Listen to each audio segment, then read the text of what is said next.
MES College Kochi, Mundamberi, near Thoppambadi, Kochi.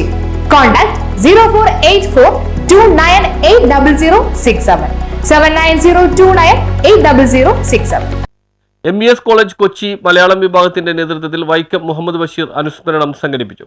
MES Kochi college Mundampeli Malayalam വിഭാഗത്തിന്റെ ആഭിമുഖ്യത്തിൽ വൈക്കം മുഹമ്മദ് ബഷീർ അനുസ്മരണം സംഘടിപ്പിച്ചു. കോളേജ് ഓഡിറ്റോറിയത്തിൽ നടന്ന പരിപാടിയിൽ നാടകകൃത്തും നോവലിസ്റ്റുമായ ജോൺ ഫെർണാണ്ടസ് അനുസ്മരണ പ്രഭാഷണം നടത്തി. മലയാളത്തിലെ ആദ്യത്തെ ലക്ഷണമൊത്ത നോവല് ആരുടേതാണ്? ഓ ചന്തുമേനോന്റെ ഇന്ദുലേഖ അല്ലേ? ഇന്ദുലേഖ എഴുതിയ ചന്തുമേനോന്റെ അനുഭവ ലോകം എന്ന് പറയുന്നത് തലശ്ശേരിയിലെ കോടതിയായിരുന്നു.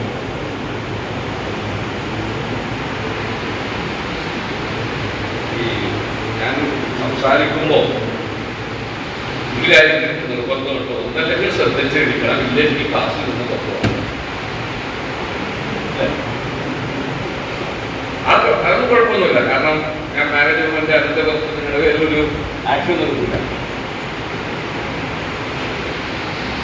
കാരണം ഞാനിവിടെ അരമണിക്കൂറോ 1 മണിക്കൂറോ സംസാരിക്കുന്നതിന് വേണ്ടി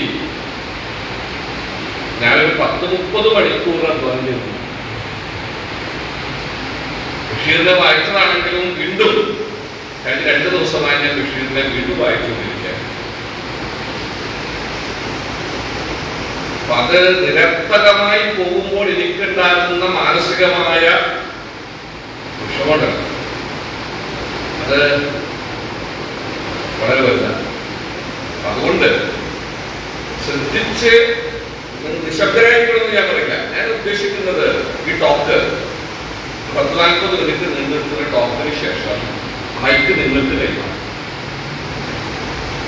നിങ്ങളിൽ ആർക്ക് വേണമെങ്കിലും ഞാൻ പറഞ്ഞതുമായി ബന്ധപ്പെട്ടും ബഷീറിന്റെ സാഹിത്യവുമായി ബന്ധപ്പെട്ടും എന്ത് വേണമെങ്കിലും. Union vice chairperson Shivapriya KS ചടങ്ങിൽ സ്വാഗതം ആശംസിച്ചു. പ്രിൻസിപ്പൽ ഡോക്ടർ PK യാക്കൂബ് ചടങ്ങിൽ അധ്യക്ഷത വഹിച്ചു. Management secretary advocate KA Saleem ആശംസകൾ അറിയിച്ച് സംസാരിച്ചു. മാഗസിൻ എഡിറ്റർ KM സാഹിൽ ചടങ്ങിൽ നന്ദി രേഖപ്പെടുത്തി. സമുദായ ആത്മീയത്തിന് വേണ്ടിയും പ്രവർത്തിച്ചിട്ടുള്ള ഒരു മനുഷ്യനാണ്. ആ കാലഘട്ടത്തിൽ ഏതൊരു സമുദായമായാലും, മുസ്ലിം സമുദായമായാലും, നായർ സമുദായമായാലും, നമ്പൂരി സമുദായമായാലും, ഏത് സമുദായത്തിലും സ്ത്രീകൾ അടിച്ചമർത്തപ്പെട്ടവരായിരുന്നു. ആയ ജോൺ ഫെർണാണ്ടസ് അദ്ദേഹത്തിൻ്റെ നാടകങ്ങളും നോവലുകളും എല്ലാം തന്നെ വളരെ പ്രശസ്തമായ രീതിയിൽ കേരളത്തിലെ ജനങ്ങൾ കാണുകയും പഠിക്കുകയും വായിക്കുകയും ചെയ്യുന്ന ഒന്നാണ്. അദ്ദേഹത്തിൻ്റെ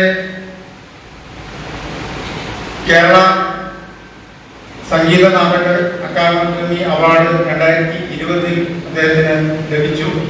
അതുപോലെ തന്നെ അബുദാബി ശക്തി അവാർഡ് 2 തവണ അദ്ദേഹത്തിന്റെ.